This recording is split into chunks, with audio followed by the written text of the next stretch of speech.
Bharatiya Janata party को अब यह तरीका आ चुका है कि किस तरह से वो पोलराइजेशन की सियासत खुद करे या करवाए। हुमायूं कबीर जो बंगाल जो नेता है वो वही काम करेंगे। हर जमाने में इक़्तिदार का तबका जो रूल करता है, आप ये कहते हैं कभी कटोगे तो मरोगे, बटोगे तो मरोगे, इस तरह के नारे की बुनियाद पर। नमस्कार, आप लाइव सीरीज देख रहे हैं। मैं हूं आपके साथ मिस्टर नवनीत। देखिए, बिहार विधानसभा चुनाव संपन्न होने के बाद अब बंगाल में चुनावी खिचड़ी पकनी शुरू हो चुकी है। इस बीच एक बड़ा अपडेट सामने आया है। टीएमसी से निलंबित विधायक हुमायूं कबीर ने हाल ही में मुर्शिदाबाद में, बंगाल के मुर्शिदाबाद में बाबरी मस्जिद बनाने को लेकर नींव डाल दिया है।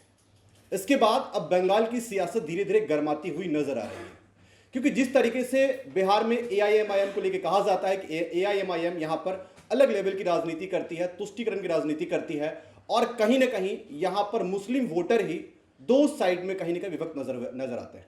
वहीं अब हुमायूं कबीर के टीएमसी से अलग हटने के बाद और बाबरी मस्जिद के नींव के बाद अब बंगाल की सियासत में एक नया मोड़ आता हुआ दिखाई पड़ रहा है, और इस बात का अंदेशा है कि जो काम बिहार में एआईएमआईएम कर रही है, कहीं वही काम बंगाल में हुमायूं कबीर करना शुरू कर दे।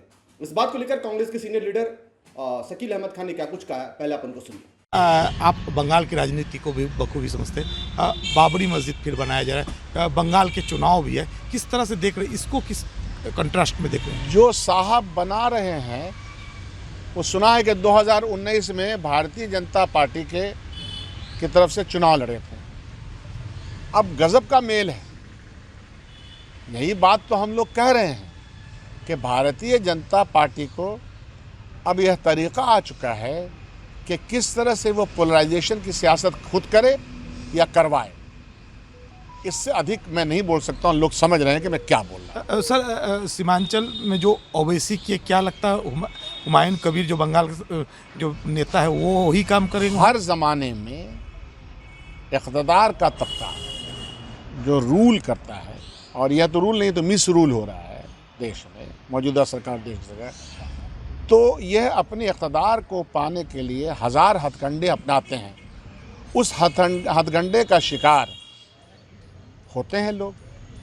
तो एमआईएम भी उसी हथकंडे का शिकार है और जानबूझ करके शिकार है। याद रखिए कि आप जहाँ पे मेजॉरिटी किसी कम्युनिटी की हो सकती है, क्योंकि जमहूरियत में तो गिनती होती है, तो गिनती में आप कहीं ज़्यादा हैं किसी एक ज़िले में, तो आप अपनी तरह का एमएलए इमोशनल स्पीचेस दे करके, जिसकी कोई आवश्यकता नहीं है। यही इल्ज़ाम तो हम लोग हिंदुत्व के ऊपर लगाते हैं। भारतीय जनता पार्टी को क्या है कि आप डिवाइड एंड रूल की पॉलिसी अपनाते हैं। आप मुद्दों की बुनियाद पर वोट नहीं मांगते हैं। आप ये कहते हैं कभी कटोगे तो मरोगे, बटोगे तो मरोगे, इस तरह के नारे की बुनियाद पर। और जो नारा भारतीय जनता पार्टी लगाया करती किसी एक कम्युनिटी के बीच में के खिलाफ एक अदृश्य आपने अघोषित दुश्मन मान रखा है, जो कि जबकि नहीं मानना चाहिए। तो ऐसे लोगों को अब कुछ लोगों की ज़रूरत पड़ गई है, तो वो ज़रूरत पूरी कर रही है एमआईएम के मामले में। जो लोग भी चिंता करने वाले, देखिए, इस देश में अक्सरियत मेजॉरिटी, अक़लियत माइनॉरिटी, दोनों के जो लिबरल्स लोग हैं, जो उदारवादी लोग हैं, उनको इकट्ठे होकर के कट्टरपंथी के खिलाफ लड़ना पड़ेगा। Thank you sir. वो 2019 में चुनाव लड़े थे, भाजपा करवा रही है। क्या देख रहे हैं बंगाल चुनाव? काहे नहीं हो, ये तो आसान रास्ता है।